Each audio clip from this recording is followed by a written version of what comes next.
তাহলে মুসলিম জানি আপনি কিছু বলবেন না আমি কি বলুন? না আপনি ফোন করতে আজকের এই সভার সভাপতি উপস্থিত সদন, আমি একটা কথা কইবার চাই। কুলুমুদ্দি ভাই আমাদের বাড়িতে কি শনিবার দিন রাত্রে আমাদের বাড়িতে গেল।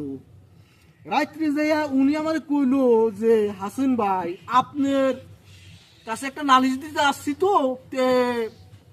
কুলুমুদ্দি ভাই বললো যে আমার পোলার সাথে ঝগড়া। আমি তখন বললাম যে পোলানে খাওয়া লাগবে, মিলামিশির মধ্যে আমরা যাতে সমাধান হইয়া যায়। মুসলিম দেওয়ানি আপনার একটা কথা হইস করি, আমি জিজ্ঞাসা করি আপনি তিনি জিজ্ঞাসা করেন, আমি কোন কথা দা আপনি জিজ্ঞাসা করেন। কুলুমুদ্দি ভাই ইনি যদি আমার প্রস্তাব দিচ্ছে আমি জিজ্ঞাসা করতে পারি, কুলুমুদ্দি ভাই তুমি কি পোলানে কি ঝগড়া হচ্ছে? সব এই কথা কইন না, ভিতরে বহুত আবেগ আছে আমার। এই পুরান আমি আর খামু না। আপনারে কইছি আপনি এটা ভিডিও ছাড়া করে দিয়ে যান আজকে।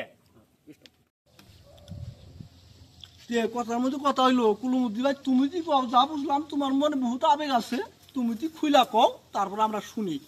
ভাই আপনার কথা আমি মানছি, আপনি যেটা কইবেন এটা আমি মানমু, কিন্তু আমার ভিতরে একটু আবেগ আছে, একটু শুনেন। 12 বছর কালে পোলাটা আমার বিয়া করাইছি, নিজে পায়ে নিজে কুড়াল মারছি। এখন কথা হইলো আমি খেতে খামারে কাজ করে খাই, পোলাই জানা আমার লোক শহরই জানা, কি কমু দুঃখের কথা। এখন আইছেন আপনি এটা বিচার করে থুয়ে যান আমার এদিক কে। তাইলে গেদা তোমার বাপে যদি কথা কইলো, কথা দিকে অ্যাকচুয়ালি সত্য, তোমার মুখে থেকেও কিছু শুনি।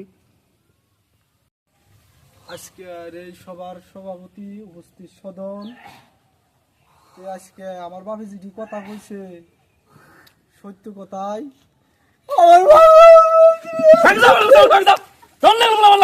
আজকে